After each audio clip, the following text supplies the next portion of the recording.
السلام علیکم ورحمۃ اللہ وبرکاتہ۔ بسم اللہ الرحمن الرحیم۔ خانہ کعبہ کو کون اور کب تباہ کرے گا؟ عبداللہ بن عباس رضی اللہ عنہما بیان کرتے ہیں کہ نبی کریم صلی اللہ علیہ وآلہ وسلم نے فرمایا کہ قیامت کی سب سے بڑی نشانی یہ ہے کہ ایک مرد مکہ میں داخل ہوگا جو خانہ کعبہ کو گرا دے گا اور اس کے ایک ایک ٹکڑے کو سمندر میں پھینک دے گا۔ اس آدمی کی نشانی یہ ہے کہ وہ معزز ناظرین، خانہ کعبہ اللہ کا وہ پہلا گھر ہے جس کی حفاظت کا ذمہ بھی اللہ نے خود اٹھایا ہے، لیکن یہ قیامت کی بڑی نشانیوں میں سے ایک نشانی ہے کہ ایک شخص خانہ کعبہ کو گرائے گا۔ معزز ناظرین کرام، آپ کو بتاتے چلیں اس واقعے کی تفصیل سے پہلے کہ ابرہہ جو ایک بڑا لشکر لے کر خانہ کعبہ کو گرانے گیا تو اس کا کیا حشر ہوا۔ معزز ناظرین، نبی کریم صلی اللہ علیہ وسلم کی پیدائش سے صرف 55 دن پہلے یمن کا بادشاہ ابرہہ ہاتھیوں کی فوج لے کر کعبہ گرانے کے لیے مکہ مکرمہ پر حملہ آور ہوا تھا۔ اس کا سبب یہ تھا کہ ابرہہ نے یمن کے دارالسلطنت صنعاء میں ایک بہت ہی شاندار اور عالی شان گرجا گھر بنایا اور یہ کوشش کرنے لگا کہ عرب کے لوگ بجائے خانہ کعبہ کے یمن آ کر اس گرجا گھر کا حج کیا کریں۔ جب مکہ والوں کو یہ معلوم ہوا تو قبیلہ کنانہ کا ایک شخص غیظ و غضب میں جل بن کر یمن گیا اور وہاں کے گرجا گھر میں پاخانہ کر کے اس کو گندگی سے خراب کر دیا۔ جب ابرہہ نے یہ واقعہ سنا تو وہ غصے میں آپے سے باہر ہو گیا اور خانہ کعبہ کو ڈھانے کے لیے ہاتھیوں کی فوج لے کر مکہ پر حملہ کر دیا اور اس کی فوج کے اگلے گلدستے نے مکہ والوں کے تمام اونٹوں اور دوسرے مویشیوں کو چھین لیا۔ اس میں 200 یا 400 اونٹ عبد المطلب کے بھی تھے۔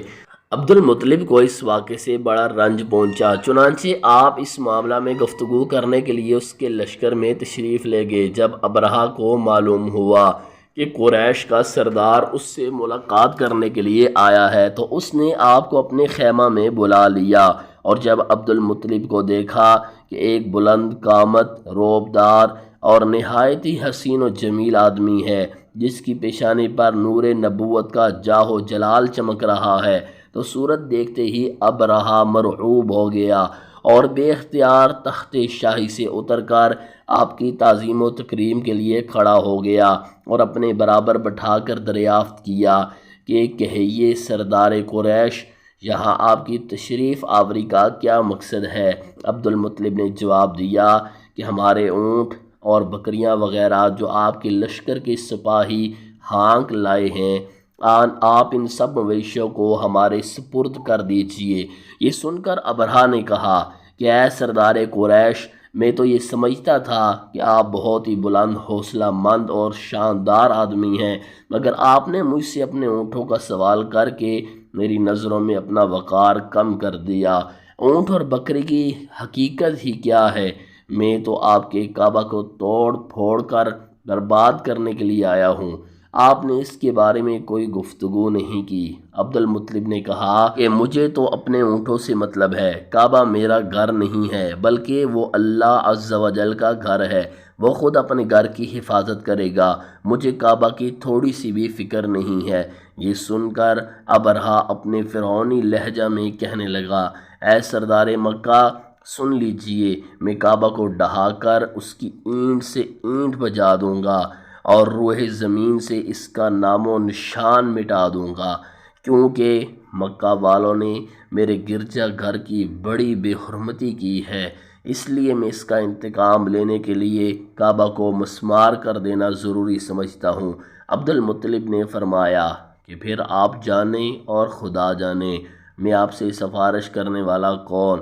اس گفتگو کے بعد ابرہہ نے تمام جانوروں کو واپس کر دینے کا حکم دے دیا اور عبد المطلب تمام اونٹوں اور بکریوں کو ساتھ لے کر اپنے گھر چلے آئے اور مکہ والوں سے فرمایا کہ تم لوگ اپنے اپنے مال مویشیوں کو لے کر مکہ سے باہر نکل جاؤ اور پہاڑوں کی چوٹیوں پر چڑھ کر اور دروں میں چھپ کر پناہ لو۔ مکہ والوں سے یہ کہہ کر پھر خود اپنے خاندان کے چند آدمیوں کو ساتھ لے کر خانہ کعبہ میں گئے اور دروازے کا حلقہ پکڑ کر انتہائی بے قراری اور گریہ وزاری کے ساتھ دربار باری میں اس طرح دعا مانگنے لگے کہ اے اللہ، بے شک ہر شخص اپنے اپنے گھر کی حفاظت کرتا ہے، لہٰذا تو بھی اپنے گھر کی حفاظت فرما، اور صلیب والوں اور صلیب کے پجاریوں عیسائیوں کے مقابلہ میں اپنے اطاعت شعاروں کی مدد فرما۔ عبد المطلب نے یہ دعا مانگی اور اپنے خاندان والوں کو ساتھ لے کر پہاڑ کی چوٹی پر چڑھ گئے اور خدا کی قدرت کا جلوہ دیکھنے لگے۔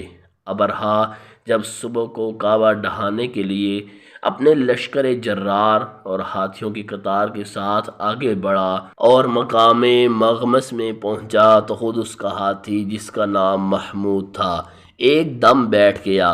ہر چند مارا اور بار بار للکارا مگر ہاتھی نہیں اٹھا۔ اسی حال میں قہر الہی ابابیلوں کی شکل میں نمودار ہوا اور ننھے ننھے پرندے جھنڈ کے جھنڈ، جن کی چونچ اور پنجوں میں تین تین کنکریاں تھیں، سمندر کی جانب سے حرم کعبہ کی طرف آنے لگے۔ ابابیلوں کے ان لشکروں نے ابرہہ کی فوجوں پر اس زور و شور سے سنگ باری شروع کر دی کہ آن کی آن میں ابرہہ کے لشکر اور اس کے ہاتھیوں کے پرخچے اڑ گئے۔ ابابیلوں کی سنگ باری خدا وند قہار و جبار کے قہر و غضب کی ایسی مار تھی کہ جب کوئی کنکری کسی ہاتھی سوار کے سر پر پڑتی تھی تو وہ اس آدمی کے بدن کو چھیدتی ہوئی ہاتھی کے بدن سے پار ہو جاتی تھی۔ ابرہہ کی فوج کا ایک آدمی بھی زندہ نہیں بچا اور سب کے سب ابرہہ اور اس کے ہاتھیوں سمیت اس طرح مردار ہو گئے کہ ان کے جسموں کی بوٹیاں ٹکڑے ٹکڑے ہو کر زمین پر بکھر گئیں۔ چنانچہ قرآن مجید کی سورہ فیل میں خدا وند قدوس نے اس واقعے کا ذکر کرتے ہوئے ارشاد فرمایا کہ اے محبوب، کیا آپ نے نہ دیکھا کہ آپ کے رب نے ان ہاتھی والوں کا کیا حال کر ڈالا؟ کیا ان کے داؤ کو تباہی میں نہ ڈالا اور ان پر پرندوں کی ٹکڑیاں بھیجیں تاکہ انہیں کنکر کے پتھروں سے ماریں تو انہیں چبائے ہوئے بس جیسا بنا ڈالا۔ جب ابرہہ اور اس کے لشکر کا یہ انجام ہوا تو عبد المطلب پہاڑ سے نیچے اترے اور خدا کا شکر ادا کیا۔ ان کی اس کرامت کا دور دور تک چرچا ہو گیا اور تمام اہل بیت ان کو ایک خدا رسیدہ بزرگ کی حیثیت سے قابل احترام سمجھنے لگے۔ معزز ناظرین، اب آپ کو بتاتے ہیں کہ قیامت کے نزدیک وہ کون شخص ہوگا جو خانہ کعبہ کو گرائے گا۔ بخاری شریف میں حدیث موجود ہے، ام المؤمنین حضرت عائشہ صدیقہ رضی اللہ عنہا نے کہا کہ رسول اللہ صلی اللہ علیہ وسلم نے فرمایا، ایک فوج بیت اللہ پر چڑھائی کرے گی اور وہ زمین میں دنسا دی جائے گی۔ جبکہ دوسری حدیث عبداللہ بن عباس رضی اللہ عنہما بیان کرتے ہیں، نبی کریم صلی اللہ علیہ وسلم نے فرمایا، گویا میری نظروں کے سامنے وہ پتلی ٹانگوں والا سیاہ آدمی ہے جو خانہ کعبہ کے ایک ایک پتھر کو کھاڑ پھینکے گا۔ یہ حدیث بھی بخاری شریف میں موجود ہے۔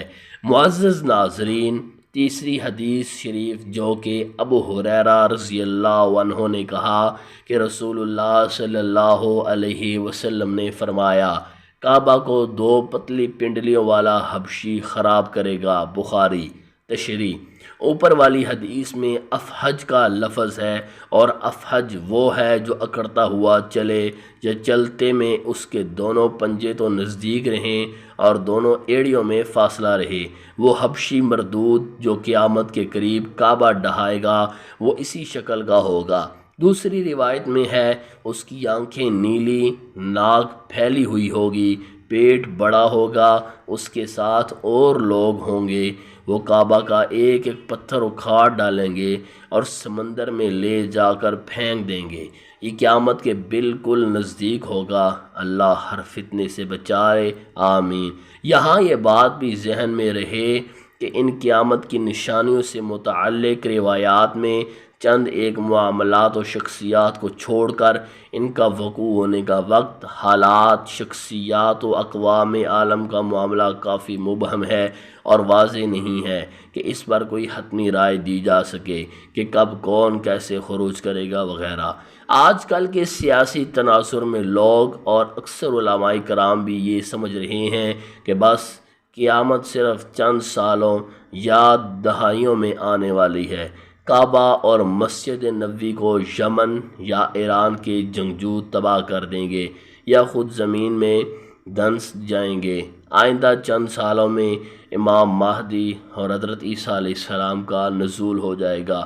برمودا ٹرائی اینگل سے دجال نمودار ہو جائے گا اور فتنہ پھیلائے گا۔ یہودیوں، عیسائیوں اور مسلمانوں کی آپس میں جنگ ہوگی جو بس چند دن کی دوری پر ہے وغیرہ۔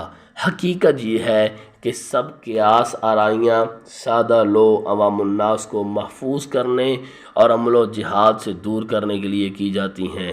اگر گہری نگاہ سے دیکھا جائے تو بڑے بڑے فتنے تو حضرت عثمان غنی رضی اللہ عنہ کے دور سے ہی رونما ہونے شروع ہو گئے تھے۔ کتنے ہی لوگوں نے مہدی ہونے کا ڈرامہ رچایا، کتنی ہی دفعہ مسلمانوں اور یہود و نصارہ میں بڑی جنگیں ہوئیں، کتنی مرتبہ قبلہ اول فتح ہوا، کتنی مرتبہ قبلہ اول پر یہود کا قبضہ رہا، کتنے مرتبہ دجال نما انسان پیدا ہوئے، لیکن ان کا ذکر قرب قیامت کے سلسلے میں نہیں ہوتا۔ صرف 20ویں یا 21ویں صدی کے سیاسی معاملات و واقعات کو ہی قرب قیامت سمجھ لیا گیا ہے، جبکہ نبی کریم صلی اللہ علیہ وسلم کے ایک فرمان کے مطابق آپ کی وفات کے بعد کا سارا زمانہ قرب قیامت ہی ہے، چاہے کتنی صدیاں بیت جائیں۔ لہٰذا علماء کو چاہیے کہ آج کل کے سیاسی پروپیگنڈے سے متاثر ہو کر ان عوام الناس کو محفوظ کرنے کے بجائے ان کو نیک اعمال و جہاد فی سبیل اللہ کی ترغیب دیں۔ اللہ ہمیں عمل کی توفیق عطا فرمائے، آمین۔ معزز ناظرین، اگر آپ کو ہماری ویڈیو اچھی لگی ہو تو پلیز لائک ضرور کیجئے، ویڈیو کو صدقہ جاریہ سمجھتے ہوئے آگے دوسروں تک ضرور شیئر کیجئے۔ اگر آپ ہمارے چینل پر نئے ہیں تو ہمارے چینل کو سبسکرائب کیجئے۔ ملتے اگلی ویڈیو میں، اللہ حافظ، السلام علیکم ورحمۃ اللہ وبرکاتہ۔